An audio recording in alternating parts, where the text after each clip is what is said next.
ठीक है।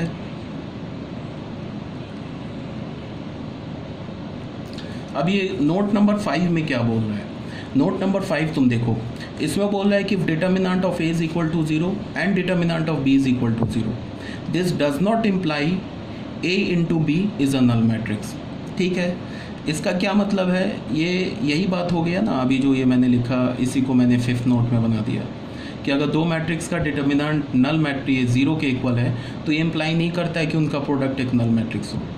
फिर क्या होगा, हम कमेंट ही नहीं कर सकते ए मैट्रिक्स और बी मैट्रिक्स पे। वो नल मैट्रिक्स भी आ सकता है, वो एक नॉन नल मैट्रिक्स भी आ सकता है। जैसे एक एग्जांपल ले लो, ए मैट्रिक्स लिया, बी मैट्रिक्स लिया, दोनों केस में देखो इसका भी डिटर्मिनेंट 0 है, इसका भी डिटर्मिनेंट 0 है। ठीक है, और ए और बी दोनों नॉन नल मैट्रिक्स है और दोनों का डिटर्मिनेंट 0 है, बट हमने ए बी किया ना तो वो not equal to null matrix हो गया। अब ये तुम ए मैट्रिक्स देखो, बी मैट्रिक्स देखो, दोनों नॉन नल मैट्रिक्स है और दोनों का डिटर्मिनेंट 0 है, और इसका हमने प्रोडक्ट ले लिया ना तो वो एक नल मैट्रिक्स आ गया। बात समझ रहे हो ना? इसका मतलब कि अगर किसी दो मैट्रिक्स का डिटर्मिनेंट 0 के इक्वल है तो उसका प्रोडक्ट एक नल मैट्रिक्स भी आ सकता है, एक null matrix non null matrix भी आ सकता है। इसका मतलब हम ए और बी मैट्रिक्स पर कोई कमेंट नहीं करेंगे। कब तक? जब तक कि मैट्रिक्स गिवन ना हो। सिंपली हमें बोल दे कि A into A determinant of A is equal to 0, determinant of B equal to 0। अगर इतना बोल के वो हमसे पूछे कि क्या ए इंटू बी एक नल मैट्रिक्स होगा तो हम कमेंट नहीं करेंगे, वो कुछ भी हो सकता है। ए इंटू बी एक नल मैट्रिक्स भी हो सकता है, ए इंटू बी एक नॉन नल मैट्रिक्स भी हो सकता है।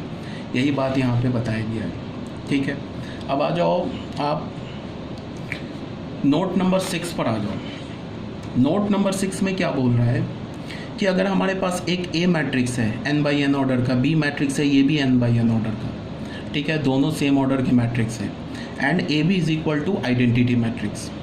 ऑब्वियस सी बात है, मैंने तुम लोगों को क्या बोला था कि अगर ए बी डिफाइंड है और बी ए भी डिफाइंड है तो एक ऑर्डर अगर m/n हुआ और b का ऑर्डर तब क्या होगा n/n। अगर ए बी भी डिफाइंड है और बी ए भी डिफाइंड है तो एक ऑर्डर अगर m/n हुआ तो b का ऑर्डर n/m होगा। और मैंने बोला कि ए बी डिफाइंड है, बी ए डिफाइंड है और दोनों इक्वल भी है, तो फिर उस केस में क्या हो जाएगा, A and B are the square matrix of the same order.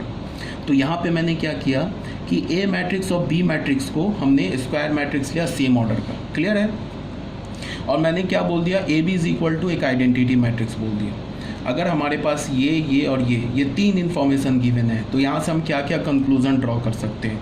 यहाँ से हम पहली बात ये बोल सकते हैं कि ए बी मैट्रिक्स और बी ए मैट्रिक्स इक्वल होगा आइडेंटिटी मैट्रिक्स के। इसका क्या मतलब है, ए एंड बी कम्यूट करेगा, पहली बात। दूसरी बात क्या कि ए का इन्वर्स बी होगा और बी का इन्वर्स ए होगा। बात समझ रहे हो क्या बोल रहे हो? नहीं समझ में आ रहा है तो ऐसे बोलो।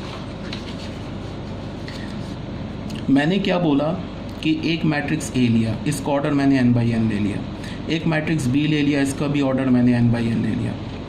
ठीक है, ये दो इन्फॉर्मेशन गिवन है। तीसरा इन्फॉर्मेशन मुझे गिवन है A B is equal to I. तो इस तीन इन्फॉर्मेशन से मैं क्या क्या कंक्लूजन ड्रॉ कर सकता हूँ? मैं ये बोलूँगा A B is equal to B A, ठीक है, और ये आई के इक्वल होगा। इसका मतलब क्या होगा, ये A and B commute, A and B commute करेगा, पहली बात। दूसरी बात क्या होगा, एंड, और नहीं, ऑप्शन नहीं है, एंड ए का इन्वर्स बी हो जाएगा एंड बी का इन्वर्स ए हो जाएगा। मतलब कि ये भी होगा एंड ये भी होगा।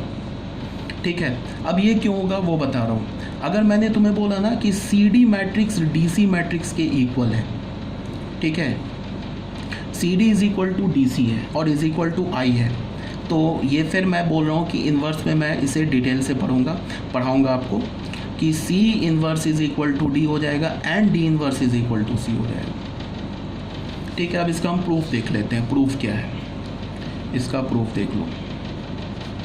हमारे पास क्या गिवन है, हमारे पास गिवन है A B is equal to I. तो हमने क्या किया, दोनों साइड मॉड ले लिया, determinant of A is equal to determinant of I.